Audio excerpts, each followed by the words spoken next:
noite, mais uma quinta-feira que estamos na presença de Deus.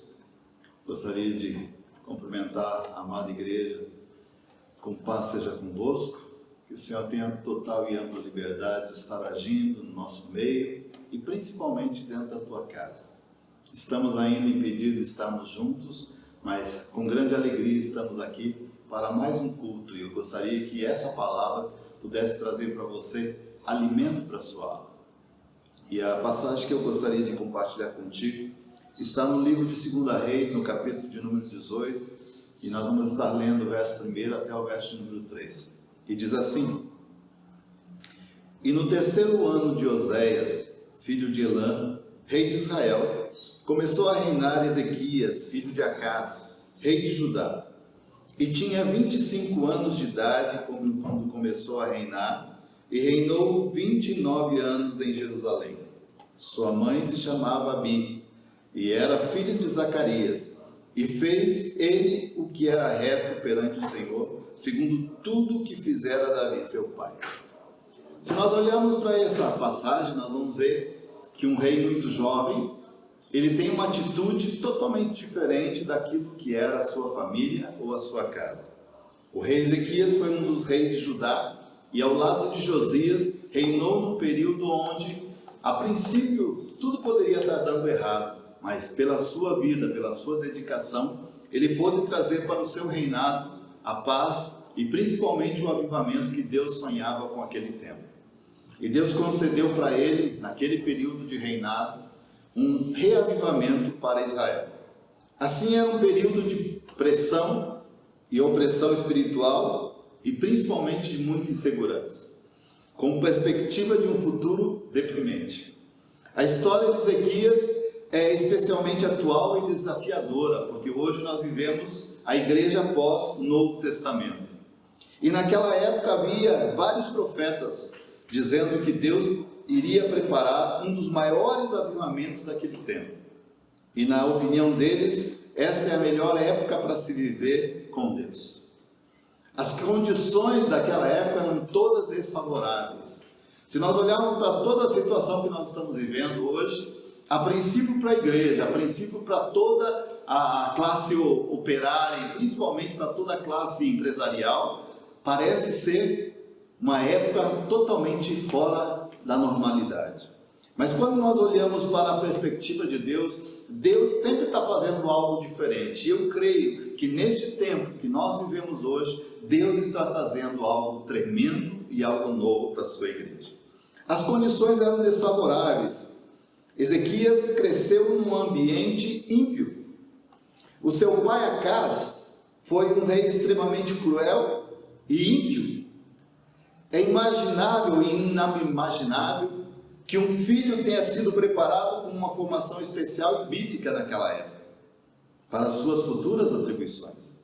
Somente a menção do nome da sua mãe Abi, que é uma abreviatura do nome de Abijai, ou seja, Deus é o meu pai, e principalmente da linhagem dela com o seu pai, o Zacarias, que naquela época Zacarias dizia: o Senhor lembra-se. E parece indicar que por parte da mãe houve uma influência positiva. Isso seria um grande consolo e um incentivo, principalmente para aquelas mães que muitas vezes não têm dentro da sua casa, dentro do seu lar, o incentivo do marido para ser o sacerdote da sua casa. Se nós olharmos para essa situação, Ezequias estava na mesma situação. Uma mãe que conhecia Deus, uma parte da sua família conhecia Deus, mas o seu pai não, o seu pai fazia totalmente ao contrário. Se nós olharmos, o exemplo que o pai dava não era condizente exatamente com aquilo que Ezequias fez logo em seguida, quando foi lhe dada a oportunidade de estar reinando sobre Israel. Isso seria um grande consolo, como eu estava falando, para as mães que têm os seus maridos não crentes ou não espirituais, ao ponto de entender todas as coisas espirituais. Educam os filhos para o Senhor e os preparam para que se tornem discípulos de Jesus. Essa é uma grande estratégia das mulheres de Deus que têm a oportunidade de investir na vida dos seus filhos, para que lá no futuro muito promissor, essas vidas venham proclamar o reino dos céus. Ainda assim, por razões que nós desconhecemos, o filho ateu de Acás recebe um nome bíblico, Ezequias. E Ezequias quer dizer: Deus é a minha força. Ou seja, quando ele nasceu, ele recebe um nome profético, onde diz que Deus seria a sua força. Se nós olharmos para isso, a palavra de Deus lá no livro de 2 Reis 18:5, a palavra diz assim: e confiou no Senhor, o Deus de Israel, de maneira que depois dele não houve seu semelhante entre todos os reis de Judá, nem entre os que foram antes dele. Ou seja, ele tinha tanta confiança que Deus iria fazer do seu reinado algo diferente, que ele se apoiou nos ensinamentos de Davi, um homem segundo o coração de Deus, e ele trouxe esse ensinamento, as virtudes deste rei, para dentro do seu reinado. Outra peculiaridade na vida de Ezequias é que, quando ele clamou ao Senhor pela sua vida, a palavra de Deus diz que ele recebe um acréscimo de somente 15 anos, ou seja, parece pouco, mas Deus acrescenta a vida de Ezequias mais 15 longos anos para que ele pudesse viver sobre a face da terra. E como afirmação para tudo isso, Deus traz um sinal, e ele faz com que o relógio volte exatamente 10 graus, para que ele saiba que Deus iria responder e iria trazer mais 15 anos sobre a sua vida. Quando a gente olha para a sua vida, a Bíblia fala que ele terminou e na sua vida havia boas obras. Ele não morreu, sim, sem ser encontrado, mas a Bíblia diz que, como aconteceu lá com Jorão, que ele não foi encontrado depois da sua morte, um dos seus antecessores, que foram um rei naquela época, pelo contrário, ele foi sepultado com honrarias e na presença de todo o povo, conforme diz 2 Crônicas, no capítulo 32, do versos 32 ao 33. Eu entendo que Deus tem algo tremendo para a igreja atual, para a atual realidade. E eu creio que Deus está trazendo um grande avivamento para essa terra, para este momento, para toda a terra, para todas as nações. E eu posso ser coadjuvante, eu posso estar junto deste avivamento, eu posso estar ao lado do avivamento. Mas eu queria dizer para você que esses últimos dias Deus tem preparado para a sua igreja, para o seu povo, para a minha família, para a tua família, um grande avivamento. E ele precisa começar principalmente dentro da nossa casa, nas nossas vidas. E nós podemos olhar ali que avivamento ele sempre ocorre por graça. Dessas poucas observações vistas até agora, podemos aprender que o avivamento sempre é uma manifestação da graça de Deus. Não é possível organizar um avivamento, não dá para marcar como se fosse uma reunião, mas o avivamento vem exatamente quando Deus acha graça sobre nações, acha graça sobre o povo, acha graça sobre uma pessoa sequer. E ali ele achou graça sobre a vida de Ezequias. O avivamento às vezes é uma resposta de Deus a orações insistentes, intensivas, porém uma outra forma é como se fosse uma chuva passageira, não programável. Isso pode nos trazer esperança e principalmente nos encorajar. Também em nossa época em que as circunstâncias externas e a situação do povo de Deus apontam para qualquer outra coisa, menos para um avivamento. Se nós olharmos para tudo que tem acontecido, a maioria das igrejas brasileiras fecharam as suas portas, mas Deus tratou de abrir igrejas pequenas dentro de cada casa.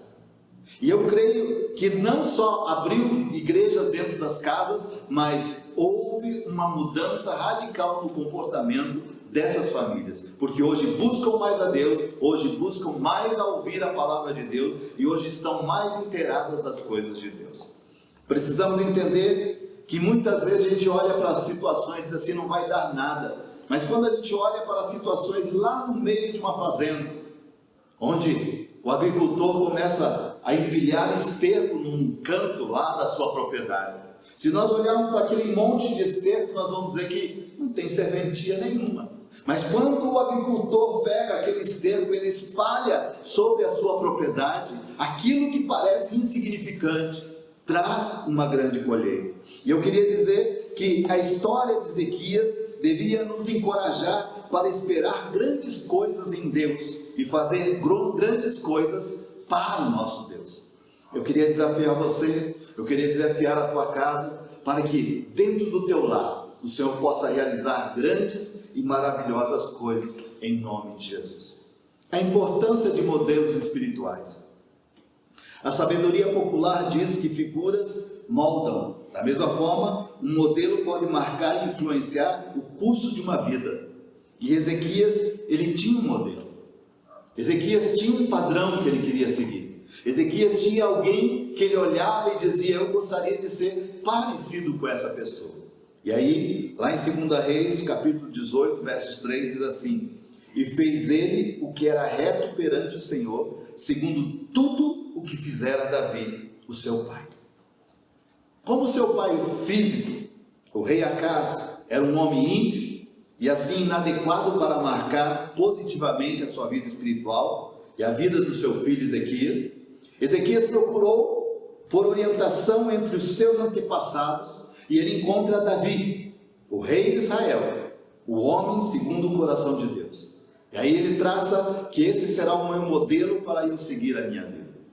É uma bênção quando encontramos um pai físico, um modelo de alguém que nos orienta para o caminho de Deus. Alguém que nos dá direcionamento para a vida com Deus. E aí, em 2 Reis 14, 3 diz assim: e fez ele o que era reto perante o Senhor, ainda que não como Davi seu pai, fez, porém, segundo tudo o que fizera Joás, o seu pai. Que grande bênção para nós filhos quando, como pais ou como mães, podemos deixar uma tal herança. Provavelmente a maioria dos pais não imagina quão precioso é este presente, esse legado que ele deixa para os seus filhos. É uma adorno, é um tesouro imensurável, inestimável para que nós deixemos na vida das pessoas. Se você tem filhos pequenos, nesses dias de quarentena, tem uma oportunidade de poder ter momentos com a sua família e principalmente com os seus filhos. Se puder, no tapete da sala, rolar com eles, brincar de lutinhas, aproveite esse momento para que a sua família seja forjada e ela tenha um legado para a posteridade. Eu queria dizer para você que nós temos uma grande oportunidade de sairmos de dentro da nossa casa totalmente diferentes. Nós temos uma grande oportunidade de sair da quarentena mudados e transformados pela glória do Senhor. Espero que nessa noite de quinta-feira o Senhor possa ministrar ao teu coração sobre legado, sobre paternidade, sobre a vida que você quer, um futuro muito próximo para os teus filhos. Queria te dizer que a bênção do Senhor chegue dentro da sua casa e que através da sua vida o Senhor possa fazer a diferença sobre a sua família. Que Deus te abençoe ricamente nessa noite. Eu gostaria de ter um minuto de oração contigo. Queria apresentar você nessa noite de fortalecimento, nessa quinta-feira, que o Senhor possa mudar a realidade da sua vida. Vamos orar?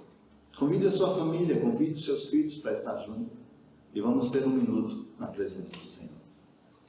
Pai, eu te dou graças por essa noite, eu te dou graças por todos os dias. Tenho agradecido, Pai querido, por tudo que o Senhor tem feito, por toda a provisão, por todo o cuidado, por todo o zelo que o Senhor tem tido com a minha casa, com a minha família. Mas eu quero agora me expressar, Pai querido, para este lar, para essa família que está me ouvindo neste momento. Que o Senhor possa tocar de uma forma tremenda dentro deste lar. Tudo aquilo que está fora do lugar, tudo aquilo que não está se encaixando, que a partir de hoje, Senhor, comece a ser alinhado, comece a ser desenhado, porque o teu projeto, Pai querido, nunca é falho. E o projeto que o Senhor tem para essa família, para este lar, para essa casa, ele é real. E ele vai se cumprir, Pai. O meu coração e o coração deste irmão, dessa irmã, possa ser fortalecido nessa palavra e que ele possa animar o seu coração para que, num futuro muito próximo, estejamos juntos diante da Tua presença, da Tua graça. Por isso, em nome de Jesus, nós te louvamos e te agradecemos. Amém. Coloque a tua mão na posição de receber. Gostaria de abençoar você com a bênção apostólica, e ela diz assim: que o grande amor de Deus, a graça do nosso Senhor e Salvador Jesus Cristo e a mais doce e íntima comunhão do Espírito Santo seja sobre vós hoje e para todos sempre. Deus te abençoe Que a bênção do Senhor seja sobre a sua casa e sobre a tua família, em nome de Jesus.